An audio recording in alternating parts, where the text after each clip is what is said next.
Le 3 est un peu plus compliqué, mais il n'est pas très difficile. Il dit, de combien peut-on modifier la main-d'œuvre? Ouais, là, on est maintenant avec la variable x5 parce que on avait 480 heures de main-d'œuvre disponibles, mais on se dit, si on emploie de nouvelles personnes, si on recrute de nouvelles personnes pour travailler, pour défricher les champs, peut-être que ça va nous rapporter un peu plus d'argent. Fait que là, monsieur, il dit, je vais mettre ça ici. De combien on peut modifier la main-d'œuvre sans affecter la base actuelle? Autrement dit, sans affecter la solution. Donc, ici, j'ai main-d'œuvre. Alors, la main-d'œuvre disponible, actuellement, c'est 480 heures. La variable d'écart qui correspond à cette main-d'œuvre, c'est x5. Donc, voilà la colonne qui m'intéresse. Et puis, voilà la colonne du second membre. La précédente, on nous avait dit de combien on pouvait modifier la surface. C'était de 30. Mais ici, on ne sait pas. Donc, on va l'appeler delta. De combien on peut modifier. Et j'utilise la notation delta pour que quand vous allez étudier dans si vous regardez vos notes de cours, vous allez voir, il utilise la même lettre. Euh, Où est-ce qu'il a mis ça? De combien, regardez, exercice numéro 2, de combien peut-on modifier le temps sans affecter la base actuelle? Il appelle delta. Donc, comment est-ce qu'on va faire ça? On va faire exactement ce qu'on a fait tantôt. Donc, vu que je travaille avec la main d'œuvre, je vais prendre moins un tiers, deux tiers, un tiers, un tiers. On va le multiplier on l'avait multiplié tantôt par 30, mais maintenant on ne connaît pas la valeur. Et monsieur nous demande quelle est cette valeur. Donc, on va l'appeler delta. Et plus 40, 60, 110 et 50. Et on va faire ce calcul. Alors, ça, c'est un peu curieux parce que vu qu'on ne connaît pas delta, on ne peut pas mettre dans la calculatrice. Donc, ça va être un peu d'algèbre. Moins un tiers fois delta plus 40, ça fait moins un tiers de delta plus 40. 2 tiers delta plus 60, ça fait 2 tiers delta plus 60. Un tiers delta plus 110. Et puis un tiers delta plus 50. Donc ça, ce qu'on vient de calculer, ce sont les nouvelles valeurs des variables. Donc ça, c'est x1, ça, c'est x2. Ici, on a x3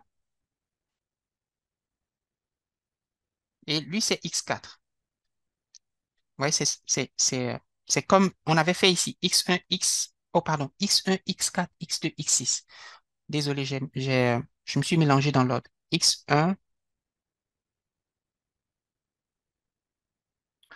tu sais quoi, je vais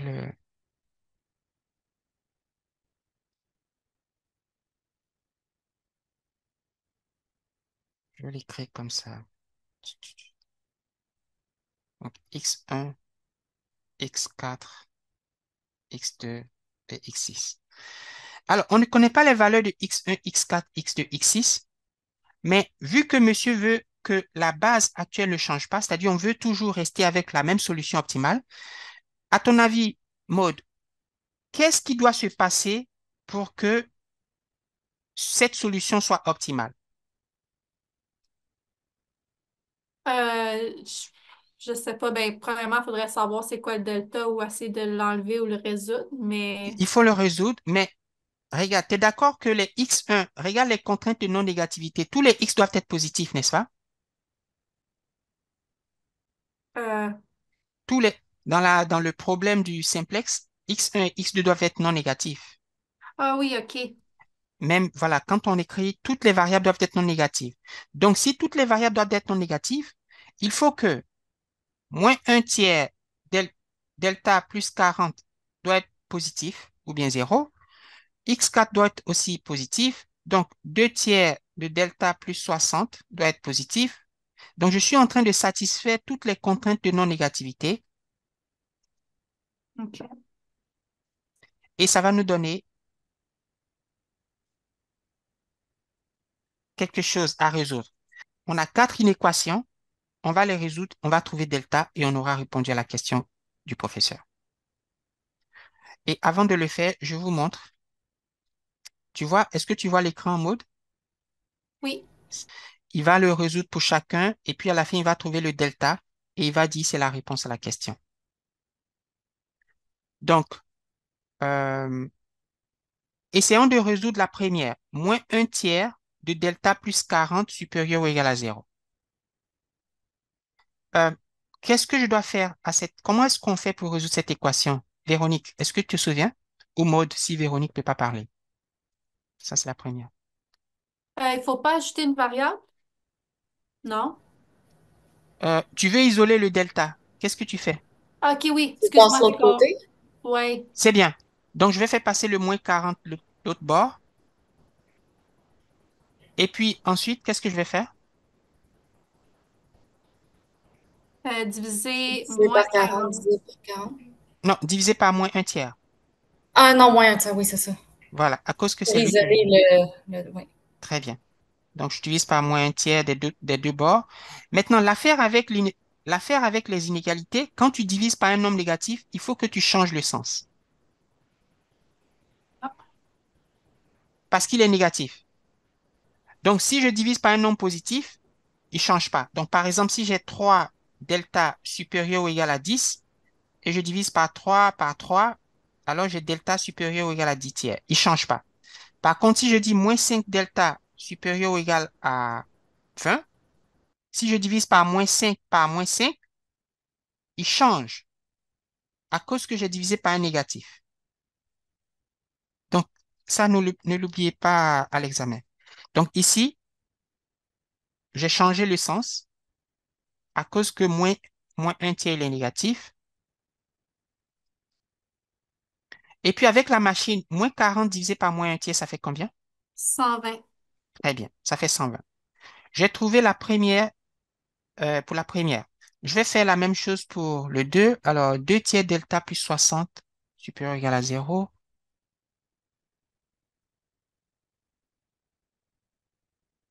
2 tiers de delta supérieur ou égal à moins 60. Et ici, il est positif, fait que je vais diviser, mais sans changer. Et ça fait combien, s'il vous plaît? Moins 90. Très bien. Alors, il nous en reste deux autres. Un tiers de delta plus 110 supérieur ou égal à zéro.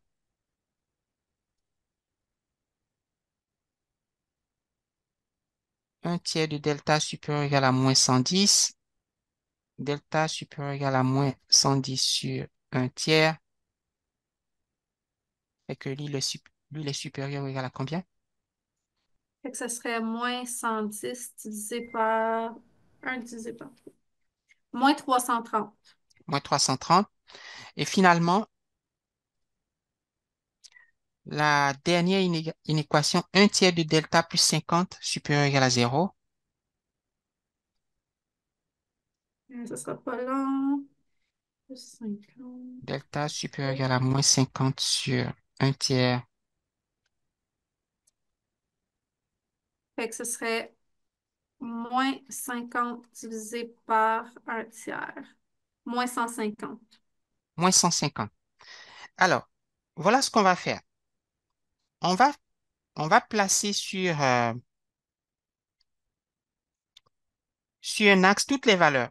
On a 120, on a moins 90, on a moins 150 et moins 330. Il faut les placer en ordre. C'est le plus difficile. C'est de les placer en ordre.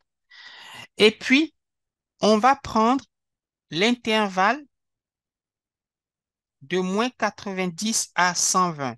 Les deux intervalles les plus proches, les valeurs les plus proches. Delta doit être plus petit que 120. Vous voyez, il est plus petit que 120, mais il doit être plus grand que moins 90, il doit être plus grand que moins 330, il doit être plus grand que moins 150.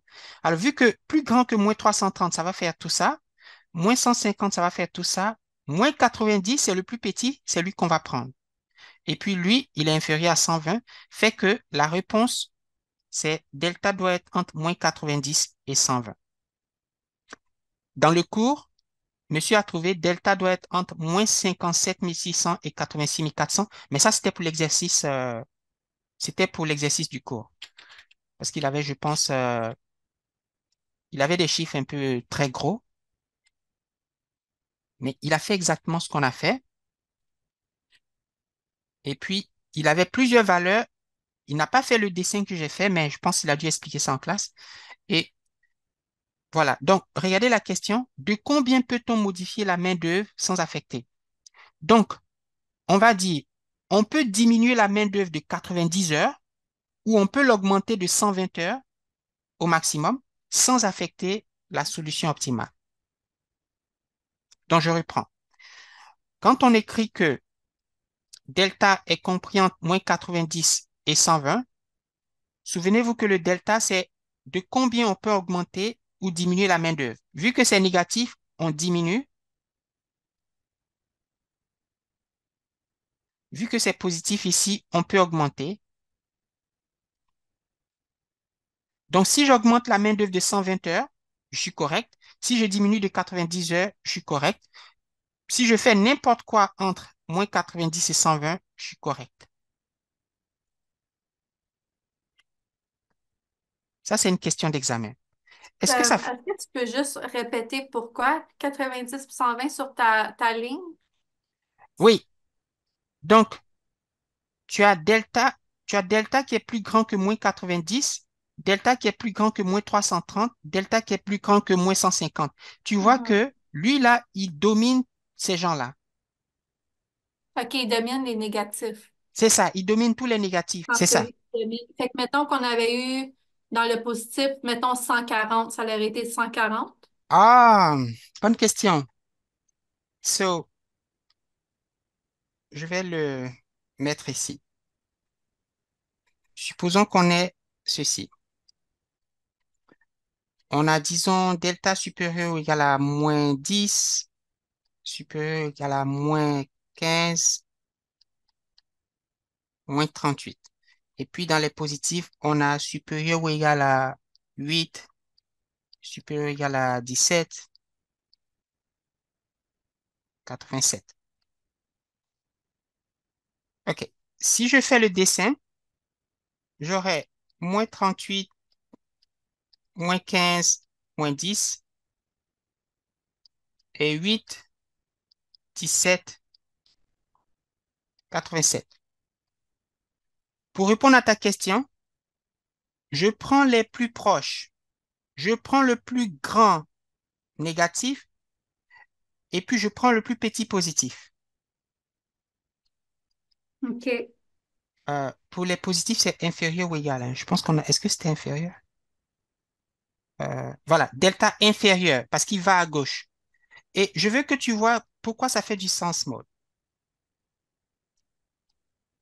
Ça fait du sens parce que tu veux que le delta soit plus petit que 8, fait que, par exemple, inférieur à 87, tu vas prendre tous les nombres qui sont ici. Inférieur à 17, tu vas prendre tous les nombres qui sont ici. Tu vois la partie qui est assurée plusieurs fois. Inférieur à Mhm. 8, tu vas prendre tous ceux.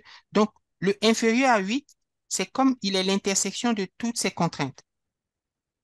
OK. Fait que c'est comme le tableau assuré qu'on avait fait avec les graphiques un peu. Exactement, c'est ça. OK. Voilà, c'est pratiquement la même chose. Mais tu peux le retenir comme une règle. Je sais que Véronique vient de nous joindre, mais je l'ai, comme la vidéo est enregistrée, tu n'as rien manqué. Tu peux le prendre comme une règle que quand tu as des négatifs et des positifs, tu prends le plus grand négatif et le plus petit positif. Ou si tu veux, tu prends les OK. deux nombres négatifs et positifs qui sont les plus proches. Ça fait du sens? Oui. Voilà.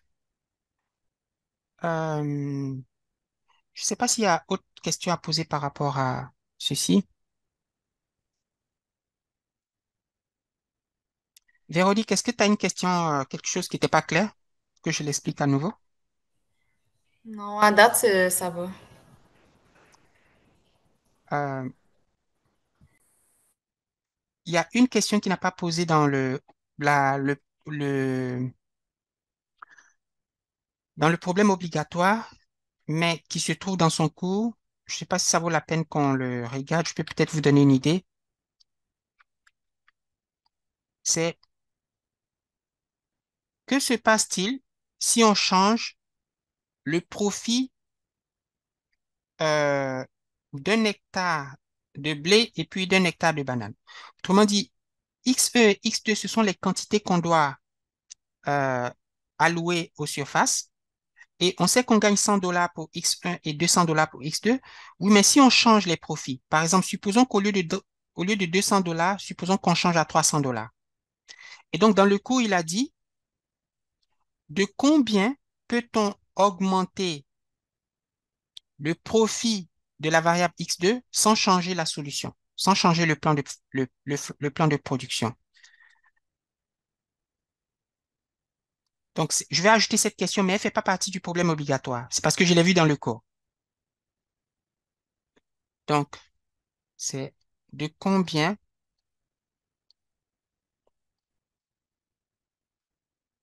peut-on augmenter le profit de X2? Il est à 200 dollars, mais est-ce qu'on peut le mettre à 300, à 400, à 500 sans changer le plan de production optimal? Autrement dit, en gardant toujours 40 hectares pour X1 et puis 110 hectares pour X2.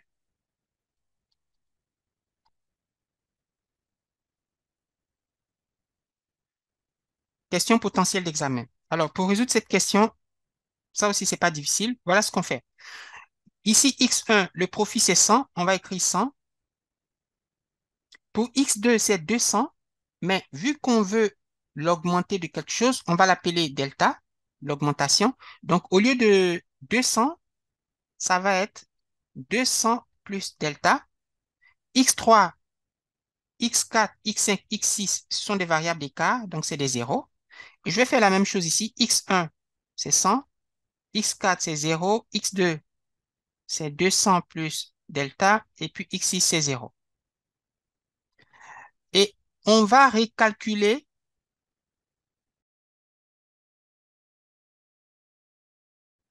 pardon, les chiffres qui sont dans la ligne de Z. En faisant quelque chose qu'on a fait il y a un peu longtemps, quand on avait les variables artificielles avec les M, je ne sais pas si ça vous rappelle quelque chose. Donc, pour calculer le chiffre qui est ici, je vais faire 100 fois 1 plus 0 fois 0 plus 200 plus delta fois 0 plus 0 fois 0, ça fait 0. Et je vais faire 100 moins le résultat, 100 moins 0, pardon, 100 fois 1, c'est 100, plus 0, plus 0, plus 0, ça fait 100, 100 moins 100, ça fait 0.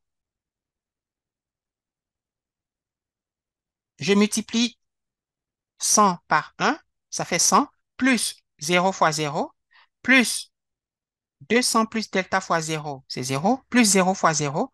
Donc, quand je fais ça fois ça, je trouve 100, et puis je fais 100 moins le résultat, qui fait 0.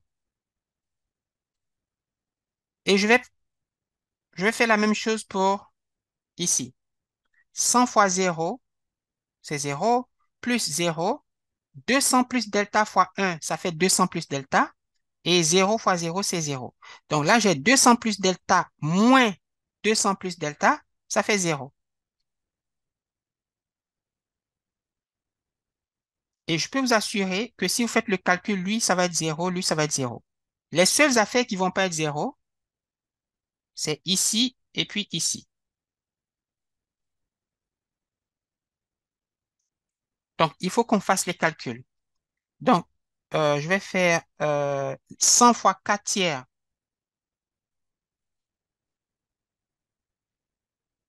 plus 0 fois moins 4 tiers, 200 plus delta fois moins un tiers,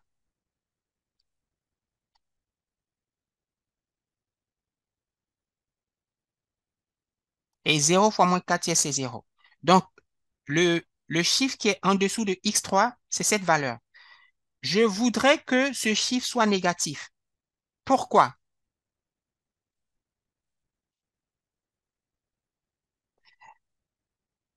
Et je vais faire la même chose pour lui. euh, 100 fois moins un tiers, ça fait, je fais 100 fois moins un tiers, 0, 200 plus delta fois un tiers,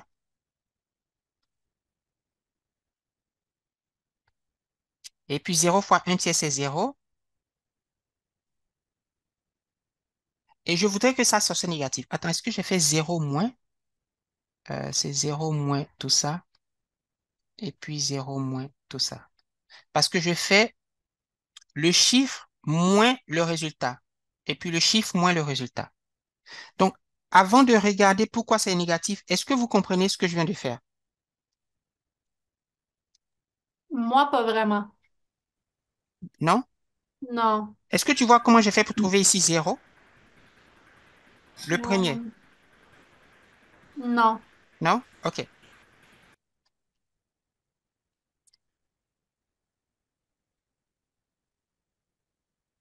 Donc, ici, j'ai 100. Ici, j'ai 100. Ici, j'ai 0. Ici, j'ai 200 plus delta. Ici, j'ai 0. Je veux que tu multiplies cette colonne par cette colonne. Et puis, le résultat, tu fais 100 moins le résultat. Donc, si tu fais 100 fois 1 plus 0 fois 0 plus 200 plus delta fois 0 plus 0 fois 0, ça va te faire quelque chose. Et tu fais 100, tu dis, d'où sort ce 100, Olivier? C'est le profit de x1. Et puis x2, c'est 200, mais on va l'augmenter de delta. x3, c'est 0, x4, c'est 0, x5, c'est 0. Donc, je fais le profit, le nombre qui est au-dessus moins le résultat que j'obtiens en faisant ce calcul. Ça me fait 0.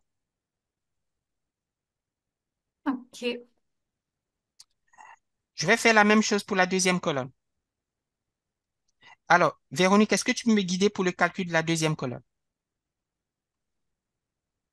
Donc, j'aurai 200 plus delta moins quelque chose. Moins quoi?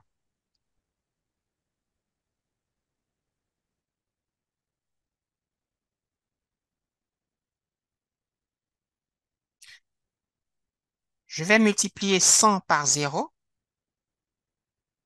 plus 0 fois 0 plus 200 plus delta fois 1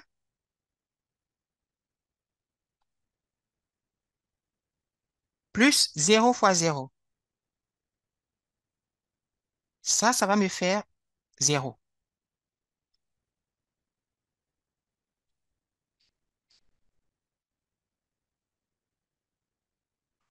Je vais faire la même chose pour lui, pour lui, pour lui et pour lui. Ce que je dis, c'est que pour ces gens-là, on aura 0. Les seuls qui ne seront pas 0, c'est x3 et x5. Mais vous n'avez même pas besoin de prendre ça comme une formule ou me faire confiance. Il suffit juste de faire le calcul.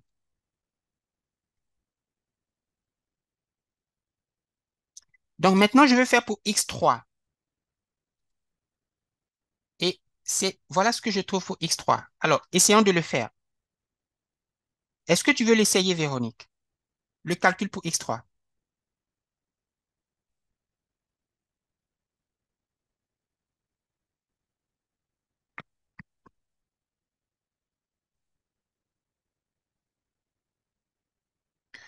Je peux Allô? peut-être essayer. Oui, Fait que X3, ce serait 100. oui. Mais souviens-toi que tu as le 0 ici, donc tu vas avoir 0 moins quelque chose, n'est-ce pas? Ah oui, 0 moins, en Mhm. parenthèse, 100 fois 4 divisé par 3 Oui, plus 0 fois, ça c'est moins 4 divisé par 3 oui, plus 200 plus delta fois moins 1/3 oui. plus 0 fois moins 4 divisé par 3 Très bien. puis c'est Maint- ça. Maintenant, il faut qu'on simplifie. 0 fois moins 4 tiers, c'est 0. 0 fois moins 4 tiers, c'est 0. Fait que j'ai 100 fois 4 tiers. Je sais pas, ça va faire 400 tiers. 200 plus delta fois moins un tiers. Ça fait 200 fois moins un tiers, ça fait moins 200 tiers. Et puis delta fois moins un tiers, ça fait moins un tiers de delta. Et puis, je vais ouvrir la parenthèse parce que j'ai 0 moins tout ceci. Donc, j'aurai moins 400 tiers plus 200 tiers moins un tiers de delta. Moins 400 tiers plus 200 tiers, ça fait combien? Moins 400 divisé par 3 plus 200 divisé par 3. Excuse-moi, je suis en train d'écrire. Moins 1 divisé par 3 delta. Euh, Moins 400 divisé par 3 plus 200 divisé par 3. Ça fait, c'est-tu normal? Ça me donne moins 200 divisé par 3. C'était-tu plus? Ok, non, j'ai fait une erreur, excuse. Moins 400 divisé par 3 plus 200 divisé par 3. Attends une minute, là.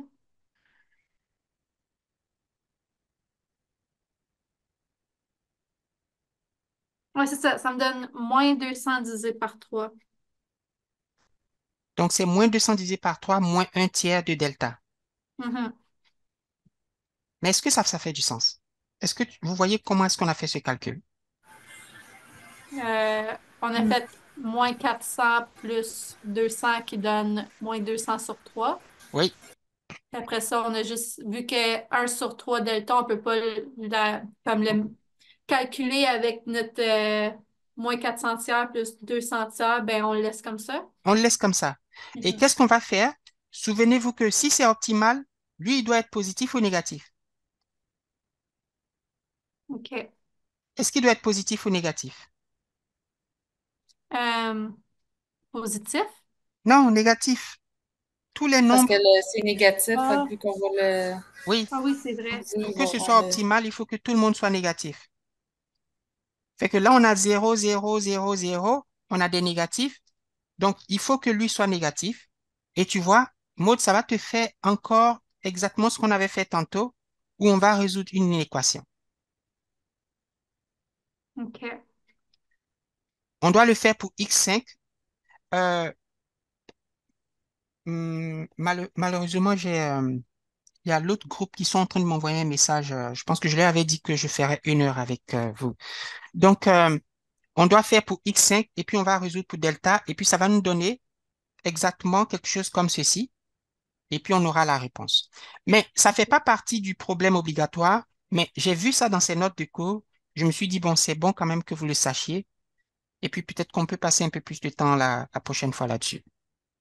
Oui, C'est bon? oui. Merci, Olivier. OK, so je vais vous envoyer les diapos et puis j'espère que on peut se voir le mardi si tout va bien.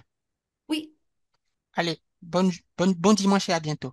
merci. Bye bye. Merci, toi aussi, bye.